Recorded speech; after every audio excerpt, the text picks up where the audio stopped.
Bonsoir à vous tous, les co-créateurs et les co-créatrices. Alors je vais essayer de ne pas parler trop fort pour pas réveiller mon petit garçon qui fait dodo.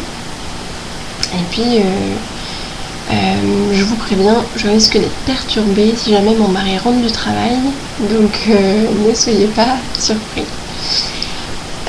Voilà, donc en fait je vous fais une vidéo, je vais enlever mes lunettes, ça me gêne. Parce que j'ai pas mal de choses à dire. D'abord, je voulais vous raconter quelque chose qui s'est passé hier. Après que je vous ai fait ma petite vidéo sur mon manque de sommeil, ça a été ma journée des contrariétés. Toute la journée, tout le monde est venu me contrarier. Laissez-moi tranquille. Bref. Donc voilà, la journée des contrariétés. Donc au début, j'ai géré ça. J'ai géré. Et en fin de journée, comme je manquais de sommeil et que j'étais très contrariée, et ben je me suis énervée. Et oui, je me suis mise en colère contre ma collègue, qui n'a pas trop dû comprendre d'où ça venait parce qu'elle ne m'a jamais vu m'énerver encore. Et voilà, au lieu de lui dire les choses avec amour et en toute simplicité, je me suis un petit peu agacée. Je me suis laissée emporter. Et en fait, voilà, je lui ai dit ce que j'avais à lui dire, mais sèchement. Et bon, en fait, ce qui s'est passé, c'est que d'habitude, on travaille dans le froid, parce qu'on travaille dans un bâtiment tout en pierre, qui est ouvert de partout. Je crois que le mot isolation n'existe pas. Bref. Il y a plein d'endroits où il n'y a même pas de porte, alors pour vous dire. Bref. Et du coup, ma collègue a décidé de mettre le chauffage. Et en fait... voilà, tout l'après-midi ça a été chaud, froid, chaud, froid, chaud, froid. Et du coup, je transpirais, après j'avais froid par-dessus, je retranspirais. Voilà, pas sympa pour le corps. Et en fait, voilà, elle m'a sorti qu'elle montait le chauffage parce qu'elle me voyait mettre mon manteau et que après elle le rebaissait parce qu'elle me voyait enlever mon manteau. Bref, du coup, ça m'a un petit peu agacée qu'on ne puisse pas juste se parler, se mettre d'accord sur quelque chose, communiquer, échanger. Ça, c'est des choses qui n'existent pas à mon travail. Les gens là-bas, ils ne se parlent pas. Ils font semblant, ils échangent des informations nécessaires, mais il n'y a aucune communication.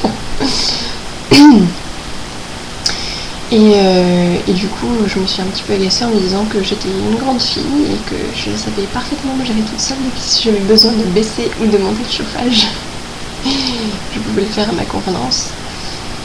Et surtout, ce qui m'agace en fait, c'est qu'elle trouve ça comme excuse. Parce qu'en fait, je pense que ça fait au moins 2 semaines qu'elle aurait eu envie de mettre le chauffage. Mais qu'elle n'a pas envie d'être responsable de ce choix-là et que du coup, enfin bon, bref, c'est un truc de... c'est un peu tordu dans sa tête. Et du coup, ça m'a un peu agacée d'être victime de tout ça, quoi. Enfin, victime. Oui, je sais, on n'est jamais vraiment victime, mais là, ça m'a vraiment saoulée. Et du coup, je suis partie du travail, hyper agacée, en ruminant, en me disant ouais, si je suis malade à cause d'elle, gna gna gna. Ah, voilà, vraiment pas bien. Et en fait, en allant chercher mon fils chez la nounou,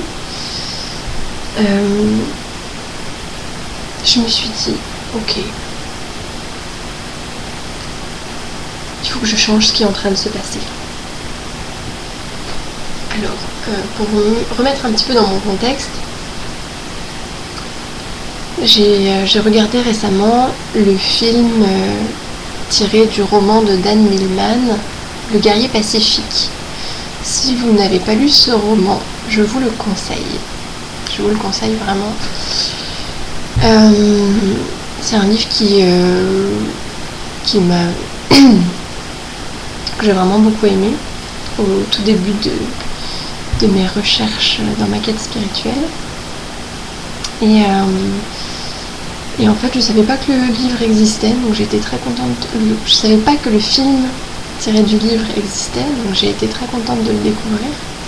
Et en fait, il y a un passage en particulier qui m'a marqué, c'est où finalement, c'est quand il explique que pour être dans le présent, il faut avoir conscience qu'il se passe tout le temps quelque chose et qu'il n'y a rien qui n'a pas de valeur. C'est voilà, il se passe tout le temps quelque chose et toutes les petites choses elles sont importantes et il faut leur donner l'importance qu'elles ont. Et j'ai vraiment et voilà, et au moment où j'étais sur le chemin pour aller chercher mon fils hier, j'ai repensé à ça. Je me suis dit ok, qu'est-ce qui se passe? Je suis en colère, je suis en train de me rendre malade. J'étais vraiment en train de me rendre malade. J'avais des frissons, je commençais à avoir mal au ventre, à sentir mes intestins qui se tordaient dans tous les sens. Enfin, je sentais vraiment que j'étais en train de tomber malade. Et je me suis dit ok, regarde où t'es. T'as réalisé un de tes rêves qui était de quitter les grandes villes pour habiter à la campagne. Et ça y est. Tu vas chercher ton fils chez la nuit, à pied, dans une petite résidence, un petit lotissement à la campagne. Il y a des arbres autour de toi. T'entends les oiseaux chanter. Il y a un magnifique coucher de soleil et tu peux le voir parce qu'il n'y a pas des tonnes d'immeubles devant toi. Et je me suis dit ok, je suis en colère, d'accord, j'accepte. Je suis en train de tomber malade? Ok, je tombe malade, pas de problème, j'accepte.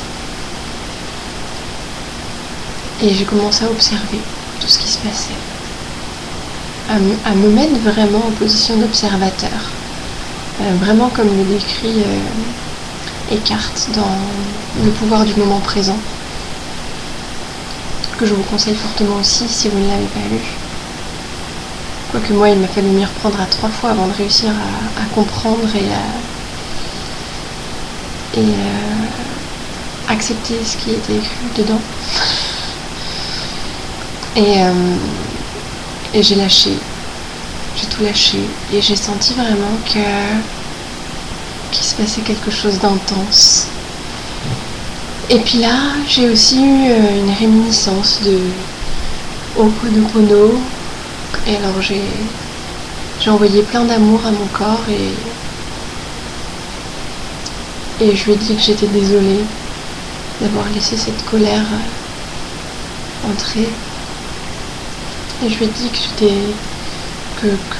et je lui ai demandé pardon en fait pour avoir laissé entrer cette colère. J'ai remercié. Et j'ai dit à mon corps que je l'aimais. Et je lui ai envoyé plein d'amour. Et voilà. Et je suis pas malade. Et vraiment, je ressens au plus profond de moi que j'ai réussi à stopper, voire à inverser un processus, je sais pas trop comment on peut dire ça, à transmuter une énergie, peut-être bien, je sais pas si c'est comme ça qu'on dit, mais en tout cas je l'ai ressenti, ça c'est sûr.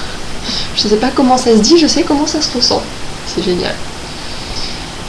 Et ça c'est cool parce que ça montre que je suis passée du mental au cœur et au ressenti.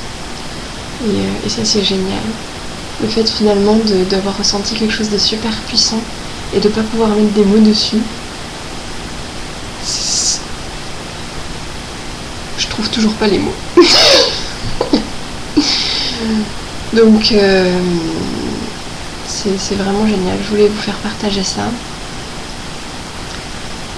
Je me sens super bien d'avoir pu réaliser ça et j'ai hâte demain de revoir ma collègue et de pouvoir lui donner un petit peu plus d'amour que ce que j'ai fait hier.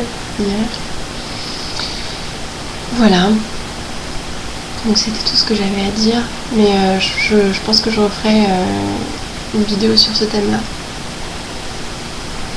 sur le thème du passage entre le mental et les émotions, parce que je pense que ça peut servir à Joanne.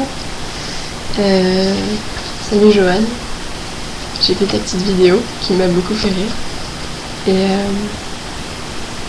et en fait par rapport aux questions que tu te poses, par rapport à la loi d'attraction, j'ai eu une expérience, je pense que j'en parlerai aussi dans une vidéo. J'ai eu une expérience récemment en fait où on m'a fortement incité justement à utiliser la loi d'attraction, à visualiser, à me fixer des objectifs, etc. Mais tout était situé dans le mental.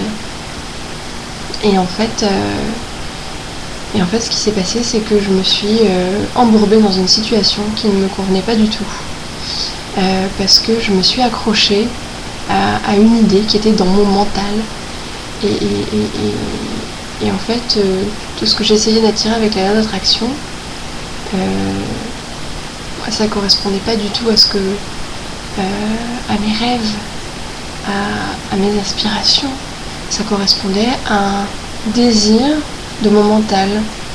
Et ça n'a rien donné. Et au contraire, ça m'a précipitée dans une situation dont j'ai encore du mal à m'extirper aujourd'hui. Mais je suis bien contente d'avoir fait cette expérience parce que la loi d'attraction, ça n'a rien à voir avec le mental. Je suis désolée de te l'apprendre, j'espère que ce ne sera pas un trop grand choc. Ça n'a rien du tout à voir avec le mental. C'est... voilà. Je pense que il y a deux pôles dans la vie. Bon après, je pense qu'il y a plein de manières de dire ça, hein, mais c'est vrai que on me l'a présenté comme ça récemment et ça m'a parlé. C'est-à-dire que les gens qui sont prisonniers du mental, ils ont besoin de faire des choses tout le temps. Ils ont besoin de faire. Alors il y en a, ça va être de faire dans leur travail, il y en a d'autres, ça va être faire chez eux. Moi par exemple, je sais que j'ai beaucoup de mal à juste être. Et quand je suis chez moi, il faut toujours que je fasse du ménage, du rangement, qu'il faut que je fasse des choses, quoi, que j'aille voir quelqu'un, et voilà, j'ai besoin de faire, et parce que finalement on m'a éduqué comme ça, et parce que c'est comme ça qu'on m'a donné de la valeur en fait. On m'a toujours, le simple fait d'être là, c'est pas valorisant pour les autres. Enfin, dans le schéma que moi j'ai connu en tout cas, c'était pas valorisant quoi. On me disait reste pas là à glander, il y a des trucs à faire. Et du coup on m'a jamais donné cette possibilité d'être. Alors qu'en fait c'était ce dont j'avais besoin. Et on en a tous besoin je pense. Et voilà. Donc il y a ces deux choses là et je pense que Krishnamurti, le message qu'il faisait passer, c'était ça. Enfin voilà, par rapport à ce que j'essaye de dire, quoi, j'essaye de connecter un petit peu les deux, c'est ce qui fait passer, c'est un état d'être. C'est comme ce que décrit Eckhart. Je crois d'ailleurs que j'ai vu en commentaire, il y a quelqu'un qui a fait le lien aussi avec Eckhart. Et c'est ça, c'est la description, c'est qu'est-ce que c'est être.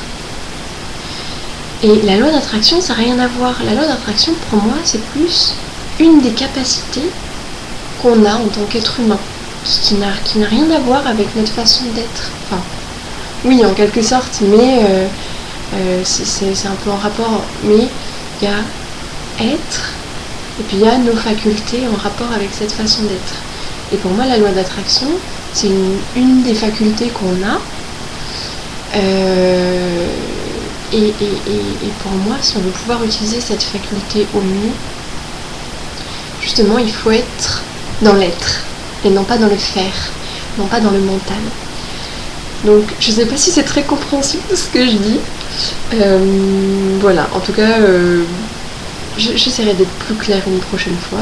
Joanne, j'espère que j'aurai réussi à t'apporter quelques éléments pour aller un peu plus loin dans ta compréhension de ces choses-là. Et voilà, tu me fais beaucoup rire. Sinon, j'avais un petit message pour Anne-Sophie aussi. Je voulais te dire